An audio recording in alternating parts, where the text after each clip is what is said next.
Salut, bienvenue dans ma nouvelle vidéo, je suis Nadia, coach en organisation et en rangement et j'ai deux passions dans la vie. L'organisation bien sûr et le bordel, mais quand il est chez les autres. Dans cette vidéo, je vais répondre à une question que j'ai eue dans un commentaire de la part de Véronique, qui est comment lutter contre les achats compulsifs. Alors tu le sais sûrement, je suis home organizer, je travaille au domicile des gens et j'ai aussi un programme en ligne qui s'appelle Désencombrement 360 pour désencombrer sa vie entière. Je vois souvent chez les gens des problèmes effectivement d'achat compulsif, notamment chez les femmes, beaucoup chez les femmes. Bon, en même temps, j'ai beaucoup plus de clientes femmes que de clientes hommes. Et souvent, elles ont des habits qui n'ont pas été mis, avec encore les étiquettes, elles ont des choses en double, en triple, elles ont des choses qu'elles ont rachetées, elles ne se rappellent même plus qu'elles avaient déjà la même, par exemple des sacs à main, des chaussures. Pareil pour le maquillage souvent, maquillage, produits de beauté, elles me disent « je ne sais pas ce qui m'a pris ».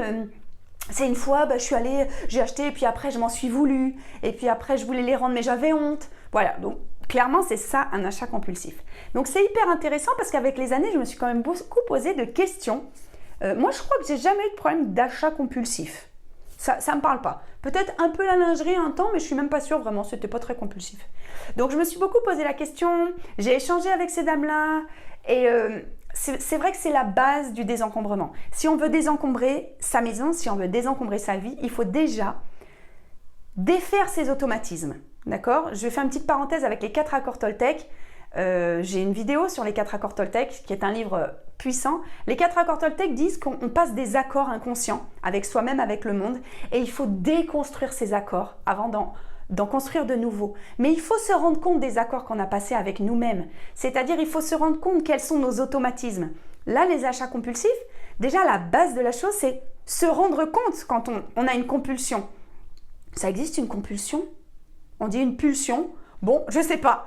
Alors déjà, ce qu'il faut faire pour lutter contre un achat compulsif et pour pouvoir, bien sûr, un jour déconstruire cet accord qu'on a passé ou déconstruire cet automatisme, c'est examiner qu'est-ce qui se passe ? Qu'est-ce qui se passe ? Quand est-ce que ça se passe ? Dans quel contexte ? C'est-à-dire analyser l'émotion. Et ça, c'est intéressant parce que ça va avec les achats compulsifs, mais ça va avec j'ai mangé du chocolat compulsivement. Qu'est-ce qu'on peut faire de compulsif ? Il y a plein de choses. Il y a dépenser de l'argent. Des achats, c'est peut-être comme dépenser de l'argent, mais je ne suis pas sûre parce qu'il y en a, ça va être les jeux ou les machines à sous. Donc, dès qu'on a quelque chose de compulsif, moi, par exemple, tiens, c'est marrant, c'est je me mange les petites peaux autour de mes ongles. Et ça fait depuis que je suis toute petite, et ça fait des années que je le fais. Je sais quand je le fais. Je sais quand je le fais, mais j'arrive pas à m'en passer. Je le fais, quand je suis au téléphone, c'est rigolo, et je le fais quand je m'ennuie, ce qui m'arrive très rarement. C'est-à-dire quand j'attends. Donc je me dis, j'aime pas attendre. Bon, c'est vrai que j'ai un tempérament un peu pampé de feu, ok. Pourtant, je suis très patiente. Il y a des choses que je peux attendre des années. J'aime bien avoir des objectifs et que ce soit long à les atteindre, donc c'est marrant. Mais tu vois, j'analyse tout ça. Bon, je te raconte ma vie. Mais c'est pour te dire que quand tu as cette compulsion, déjà, il faut te poser la question. Pourquoi je suis allée acheter 1000 € de fringues au centre commercial ? 1. 2. Pourquoi je suis allée au centre commercial ? 3. Mais qu'est-ce qui m'a donné cette envie-là ? Alors, ça ne va pas être juste « Oh, j'avais une journée difficile ». Qu'est-ce qui a été difficile dans ma journée ? Qu'est-ce que je dis comme difficile ? Parce que parfois, c'est exactement comme les gens qui font une dépression. Il y a des gens qui ont des événements de vie hyper traumatiques et qui ne vont pas faire des dépressions. Et il y a des gens qui ne vont pas avoir d'événements de vie traumatiques. Ils vont juste avoir un trop-plein de boulot, de couple, d'enfants et qui vont faire une très grave dépression. Donc en fait, c'est intéressant de se poser ces questions-là.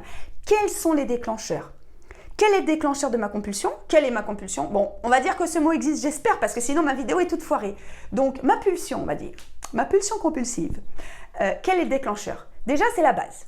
Ensuite, quand on sait, il faut en prendre conscience. D'accord ? Donc, j'ai conscience que je fais cette chose à ce moment-là. Et il va falloir faire autre chose. Je vais te donner un exemple très concret. Je souffre de bruxisme. Donc, le bruxisme, je ne sais pas si tu connais, c'est serrer les dents comme ça, et faire ça la nuit. En fait, on s'use les dents. J'ai des gros problèmes de mâchoire, j'ai un appareil la nuit, etc. Donc, moi, j'ai cette mâchoire-là ici qui ne fonctionne plus, qui se déboîte. Et donc, j'ai des grosses douleurs. Donc, il faut que je serre les dents le moins possible. Alors, serrer les dents, c'est pas juste manger. C'est vraiment, on serre très fort. Et ça, voilà, bon, t'as compris. Donc, en fait, j'avais eu une technique très intéressante par l'un de mes dentistes. C'était que je mettais des pastilles de couleur à plein d'endroits, c'était à mon bureau notamment, sur mon clavier, sur mon écran. J'en avais un sur ma montre, à l'époque je portais une montre, j'en avais un sur mon téléphone. Et en fait, à chaque fois que je fais quelque chose, quand je vois la pastille, je dois me demander, est-ce que je suis en train de serrer les dents? Non mais c'est dingue cette technique, hein. Bon, alors 9 fois sur 10, oui, j'étais en train de serrer les dents, hein. Et du coup, je desserre, hop, et je recommence mon activité. Je recommence, tac, je revois la pastille, est-ce que je suis en train de serrer les dents? Oui, je serre les dents, je redesserre. Donc en fait, non seulement je prenais conscience de ce que j'étais en train de faire, alors qu'avant j'en prenais pas conscience, et j'essayais de défaire le mécanisme. Et ben je peux te dire qu'après, bon ça a pris de longs mois, ben maintenant je serre quasiment plus des dents la journée, par contre je me mange les peaux. On peut pas tout avoir. Bon, la nuit, il n'y a pas de technique possible, je serre les mâchoires, j'ai des problèmes de cervicales, j'ai des problèmes de tout. Bon, je peux pas me mettre des pastilles la nuit phosphorescentes et ouvrir les yeux. Donc j'ai pas de solution pour le bruxisme la nuit. Ok, mais je trouvais que c'était intéressant de me rendre compte de mon mécanisme, de me rendre compte de ma compulsion et d'essayer de défaire, en tout cas de défaire l'étau. Donc, essaye voilà, de trouver ton mécanisme, quand est-ce que c'est mis en place, pourquoi, et de prendre conscience de la chose. Ensuite, tu vas remplacer. Alors, si tu te dis, bon, bah, je vais faire les boutiques, c'est compulsif parce que mon chef, il m'a fait chier. Bon, bah, maintenant, quand ton chef, il te fait chier, alors, ou tu manges du chocolat, je sais pas où tu en es de ta ligne, ou tu manges une glace, ou je sais pas moi, tu regardes, tu fais du vélo, ou tu sautes 10 fois. Parfois, ça peut être très court. J'ai vu qu'il y a des choses qui peuvent être très très courtes. Par exemple, moi, j'aime beaucoup la cohérence cardiaque. C'est des techniques de respiration où on inspire par exemple en 8, on souffle en 6, on inspire en 4, on souffle en 8. Bon, il y a plein de... Je ne connais pas par cœur. Et il y a des applications de cohérence cardiaque. Ça permet de remettre le calme. Et bien parfois, 5 minutes de cohérence cardiaque, ça t'évite 2 heures au centre commercial et 1000 € de claquer. Merci qui? Merci Tata Nadia. Alors ensuite, bien sûr, ce qu'il faut faire, c'est ne pas aller dans les lieux de tentation. Si tu sais que quand tu passes dans telle rue, il y a un magasin et tu t'y arrêtes en permanence, bah arrête de passer dans la rue. Là, c'est basique, mais il faut le faire. Moi, quand j'habitais à Paris, j'avais en face de chez moi un magasin qui vendait des petites fringues et puis des bijoux et des sacs. My God, ils étaient trop beaux. Une fois par semaine, je m'achetais un bracelet, un sac et tout quoi. Bon, c'était pas compulsif, c'était qu'à l'époque, j'étais consommatrice, hein, un peu comme toutes les Parisiennes peut-être. Bon, maintenant, je passerai devant, j'achèterai rien. Mais à l'époque, j'en étais pas capable. Bon, j'ai des travaux de marteau-piqueur dans ma rue. J'espère que ça s'entend pas trop. Parce que sinon, je suis désolée. Hein.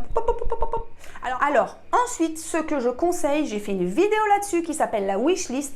C'est de faire une wishlist, c'est-à-dire à partir du moment où tu veux acheter quelque chose, il faut que tu te poses les questions avant de te dire « Ouais, j'ai besoin...